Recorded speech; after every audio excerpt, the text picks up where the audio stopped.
It's really an honor to be here. A few years or maybe 10 years back, I was on the podium and the title given to me was 10 years of journey through Ramadan. And today I am talking about trends in Ramadan fasting in the last 25 years. And I usually talk and say, everybody among us is fasting, whether diabetic or non-diabetic, every night for 8 to 12 hours. But we never discuss it with our patient. When you fast during the night, what will you do? My two predecessors, detailed discussion about the benefits of fasting and intermittent fasting, but all of you and I experience a lot. It doesn't happen in real life. Why is it so? Only one word. Can anybody say which one word is the difference? We don't fast only. What do? We fast and feast. So in all the guidelines, we don't talk about hypoglycemia. We always talk about hyperglycemia, and that is the crunch of the matter. We don't get the benefits from the fasting, which we should. Otherwise, as Peter mentioned and Dr. Faris mentioned, fasting is built in to improve our health. The second part is, as we will see, many diabetes patients are not the usual healthy people doing intermittent fasting. They've got so many other things going on. But overall, in the years we have seen that in the very first study where I was one of the authors, EpiDiar, which led to the epidemiology studies, we had about 90% of the type 2 diabetes patient fasting. But now, again, in the recent reviews, we see 80%, 85%, 89% people are still fasting. And if they are able to fast, most likely they are able to maintain their fast and carry on that. Even in the COVID time, we saw that majority of the patients who were used to fast, they did, and it was not that they were not able to do that because of the other problem. So over the time, our trend has changed, not only because of the expertise, but also new data coming, new guidelines coming. I still remember when we started our discussion, we used to, you are type 1, you cannot fast. Right? It has changed now. I used to say, and we had in the guidelines as well, anybody with an A1C more than 9% should not fast. Why? He's at risk. At risk of what? A 9% A1C will lead to hypoglycemia, or a 7% A1C will lead to hypoglycemia. Right? So the big contrast in the mind of physicians, because we didn't have data and we didn't study what happens with the data. So type 1 doesn't mean that all type 1 should not fast. A1C more than 9% doesn't mean everybody should not fast. So it's so much individual.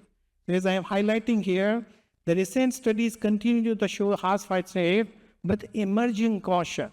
And we are learning among individuals with advanced complications, elderly patients, type 1, and those on intensive insulin regimen. And we are still learning because most of the data is observational studies, but thank God, with the data lines, regular events, regular studies, and surveys, we are learning a lot. At the moment, still, advances in diabetes technology have allowed safer fasting for type 1 diabetes patients, but we still need more data about that. And in terms of diabetes, and you let alone be type 1 or type 2, even without Ramadan, even without fasting, diabetes patients do get hypoglycemia, right? It doesn't mean hypoglycemia itself is a big marker. It is what is causing the hypoglycemia, what education has been given, and as I will show you, whether the self-monitoring of blood glucose or CGM can help or not. And we are learning over the time again and again that these are very important parameters to be educated and to be told not only to the patients, but at the same time more so to the doctors who are advising these people who are planning to do fast. So now there is a growing evidence of better outcomes, at least safer outcomes, when proper preparation has been done in terms of education, dose adjustment, medications, choice in terms of the newer versus older medications, and regular monitoring. A new development in the last few years has been the IDF-DAR risk score, which is very useful and is still we are learning because it is being used and being reported in the studies, But I'm still not sure if every clinic is using it or every SCP is using it, because that gives you a good assessment in terms of whether this particular patient, and when you do it, you will find that the majority are not at risk, and you will be comfortable to allow them and educate them. But at the same time, still people are suffering because of various reasons, whether hypoglycemia, hyperglycemia, DKA. That high score will teach the doctor, and in turn he can counsel or educate the patient it is not good for. The new evolution has been that the question in the mind of doctors and the societies has been, does fasting increase the risk? We are changing it into the, how can we optimize the safe fasting and what are the benefits? So in the right patient at the right time with the right education and right adjustment of the dose, we should be able to draw the benefits which has been discussed by predecessors, and at the same time avoid the complications for those who should not be fasting. So as a doctor, our job is to do both. Those who are eligible for fasting, we should counsel, educate, and let them fast. But those who are not, we should have our own confidence. I always say it's the doctor's confidence matters, right? Time and ago for diabetes, we have all practiced when we used to give insulin, the patient will always say no. But it's the doctor who will decide you need insulin. And I used to quote all the time, you never say to type 1, you like to take insulin or not. You give them. But for type 2, you keep talking about whether I should give you or not. So it's the doctor's confidence in the implementation of the treatment, education, and counseling, which is super important. So there are benefits as highlighted by two colleagues. The outcomes can be neutral to favorable, which is a good point. As I say, most of the times in our culture, we are not fasting. After a day's fast, we feast. And that nullifies, and sometimes more than nullifies, what you should be expecting from the fasting or Ramadan intermittent fasting. So a recent systemic review has referenced here of the observational studies found that adult type 2 diabetes patients, Ramadan fasting was associated with improved glycemic outcomes. And with the newer data coming from the newer agents, especially the one here, SGLT2 inhibitors, it showed that there was improvement in A1C, fewer hypoglycemic episodes compared to the other sulfonylurea agents we were using before. In terms of the lifestyle changes, as highlighted in our guidelines as well, it's a really good opportunity for the doctor to advise the patient. And believe it or not, even today, in many of my patients, when I ask them, are you smoking? Yes. What is your plan? I don't know. I cannot stop. And then I ask them, what do you do in Ramadan? Oh, I don't stop. So I say, you are able to do it. In the same way, many other things you are able to do, and you learn from a Ramadan experience, and you continue that. So the same in the context of the intermittent fasting and Ramadan intermittent fasting, we are waiting for when the Ramadan to finish. No, it's a good exercise to learn and implement it later on as well, so that you can take the benefits in terms of the fasting benefits, which are coming day in, day out in more and more robust data coming up. So lifestyle adjustments are common during Ramadan fasting nowadays, although it varies from one region to other, and we heard some of the data here. In a recent study in which the DAR-MENA study conducted in Ramadan 2016, this proportion was even higher. 97% of the patients with type 2 diabetes in MENA changed their lifestyle during fasting. And it is imposed because our timings change a lot as well. At the same time, people with diabetes, especially type 1, insulin treated, and with poor glycemic control are at increased risk. So we have to be careful whether to allow them or not. A new meta-analysis for type 1 diabetes showed that with continuous subcutaneous insulin infusion, there was a lower rate of severe hypoglycemia compared to the multi-dose insulin or premixed insulin. But it's still, as I say, for all diabetes patients, especially if they are on insulin or any agents which cause hypoglycemia, you will still get hypoglycemia. Even without Ramadan, even without fasting, that's a given factor. Is it possible to predict it, and you have educated them well enough to break the fast when it is needed? In other recent survey with better care showed that hypoglycemia and hyperglycemia during fasting were still reported. Older age and lower diabetes duration increased the risk. Then A newer learning has been, again, a blanket statement was anybody with chronic kidney disease should not fast because there are multiple of the factors, not only in terms of hypoglycemia, dehydration, deterioration of the kidney function, and you may finish your Ramadan, and then after Ramadan, when you go to the doctor, you find your glycemic control may be good, but your kidney function is worse. So we're learning from the data which we have done, as you can see, from the DAR survey, 65.2% of the type 1 and 76 of those with type 2 did fast at least one day in Ramadan. And a recent consensus has shown that with the data so far available, although it's not a randomized controlled trial, with a stable kidney function, many patients with CKD may fast, but those with stage 4 and 5 and comorbidities should be advised not to fast because there is a risk involved. On the same way, in the stable coronary disease, it is possible and it was not associated with increased cardiac mortality or morbidity in those selected population. In the elderly, this is another area to study, and as you know, with the growing age in our population, many of them are very key, and we have to decide who can fast and who cannot fast. Interestingly, the data which we have gathered so far shows that 28.5% of participants above the age of 65, despite having an A1C of 9%, they chose to fast. So either they didn't talk to their doctor, or they talked to their doctor and the doctor said, okay, go ahead and fast. If doctor has done the IDF-DAR calculation and based on that the advice is going, it's okay, we have done our job.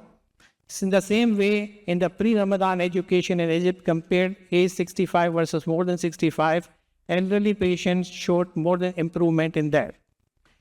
In the self-care again, the important parameter was to teach them, and again, it's a good opportunity for them to learn with the home blood glucose monitoring, self-monitoring, what is happening to what we eat and what is to message from them. 37% in the EpiDiet study, which we did a long time ago, 2001, 2002, were doing the self-monitoring, and now we have got about 74%, and many of them are now on the CGM as well, which is very useful. So points on newer safer diabetes, all the newer agents, contrast to the insulin and sulfonylurea we were using, are relatively safer because the most important parameter for which all the doctors and the patients are afraid is hypoglycemia. So they don't get hypoglycemia. Previously, as I mentioned in my previous talks as well, when these agents were not available, patients used to fast, and without asking the doctor, they will reduce their dose of insulin or sulfonylurea. So the problem is solved. And I used to say in a lighter mode in my lectures, easy to solve hypoglycemia. You decrease the dose. You will get hyper, but never hypo. Right? And it was done by doctors as well. So the patient goes after fasting in the hypoglycemia episode, he says, I still want to fast. And because doctor didn't have enough experience, he'll say, okay, you can fast, but decrease your dose of insulin. So again, the problem is solved. The patient will not call you again or not call the diabetes educator, I'm getting hypoglycemia, because he's happy with hypoglycemia and he's happy I'm fasting and I'm continuing the fasting the rest of the Ramadan. So this has been, the newer molecules have been a tremendous approach for all of us, and we need that SGLT2 inhibitors, DPP4 inhibitors, GLP-1 receptor agonist, and the last year we did a study on oral semaglutide, and all these are giving more advantage for the physicians as well as for the patients to maintain with the Ramadan fasting on most of the days, or almost more than 15 days of Ramadan fasting, with much less risk of hypoglycemia unless they are on other agents as well. Trends in the outcome over time, as I mentioned, has changed because transition from sulfonylurea to insulin, and the guidelines have evolved over time, and we are learning, and the recommendations are going, and we are expecting our new guidelines to come as well soon, for which we are all working, and there is more research needed. The important thing is there are remaining gaps. Number one, most of the studies are observational. We can't do, or we are unable to do, the randomized clinical trials in this setting. It's difficult. It's the real world evidence. And as mentioned earlier, everybody's diet, sleep, physical activity plus diabetes in Ramadan is not the same. So you cannot do it like that. The other aspects are type 1 diabetes, elderly population, and multiple doses. So all these needs further workup. The variation in the fasting hours across the countries and seasons again needs to be done. Individual variability is very important. In the same cohort, you will see 44% improved fasting sugar, 24% remained unchanged, and 32% got worse. So what is there? So many variables and confounders, we are not able to answer that. And what happens to people who fasted in Ramadan in the next 1 year? That is also important. As Peter was mentioning, if you do the intermittent fasting, how much the changes which are happening in the switch metabolism and the oxidation and the ketosis impacts in the long term. And most of us at the moment are not studying that part. So I think there are gaps which has to be filled. But thank you very much for all of you. We need to purely documenting the risk. Significant risk remains, but there are gaps which should be addressed, and we should keep learning more and more in this platform and many others. Thank you very much.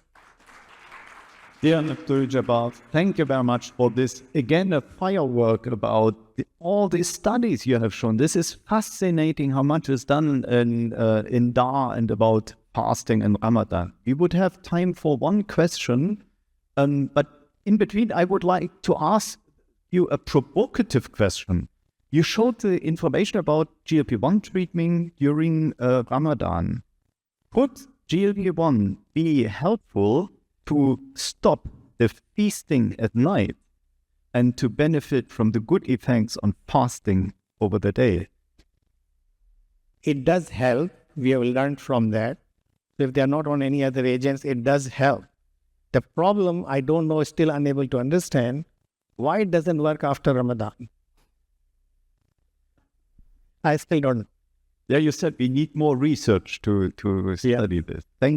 Any question? Is there one question? No. Any questions from the room? I have a quick question for Abduljabbar. You showed some fascinating progress studies of the epidemiology of fasting in Ramadan. The passion is still pretty high. But my question is, how can we encourage people for the healthy fasting? Because many people fast Shawwal, many people fast many other days from religious perspective. Could we make Ramadan or fasting as a religious action, but in a healthy way? I think this is very important, and that is something which we were looking into in the Shawwal fasting and the other fasting. This data will be useful because those who are going for Shawwal fasting or Ramadan, other than non-Ramadan fasting, their insight is different about fasting. So people who are doing Shawwal fasting, they are not feasting. They are just doing the fasting. And many of our Muslim brothers and sisters are doing the 3 days, middle of the month fasting of Monday and Thursday fasting. Studying those people will be very useful because in those cultures and in those people, they are doing fasting and they stop. They don't start feasting. And we do fast not for 3 days or 5 days. We do fast for the whole month. And at the end of the day, the lucky ones get the result, but the unlucky ones still, they say, oh, my weight increased. As I showed you, about 24% weight increase. And when I was doing in my university, I sent to all the university teachers and students a survey, self-survey, and sent out and say, just take your weight and report me after 1 month. You know what happened to that survey? The university governance body called me, you cannot take it without consent. Oh, I say consent is there. If they are replying, that means they are consenting. But they refuse to allow me to publish their data. And the reason you can understand. Thank you very much. Thank you.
Very much, Abduljabbar, for this fascinating firework about studies.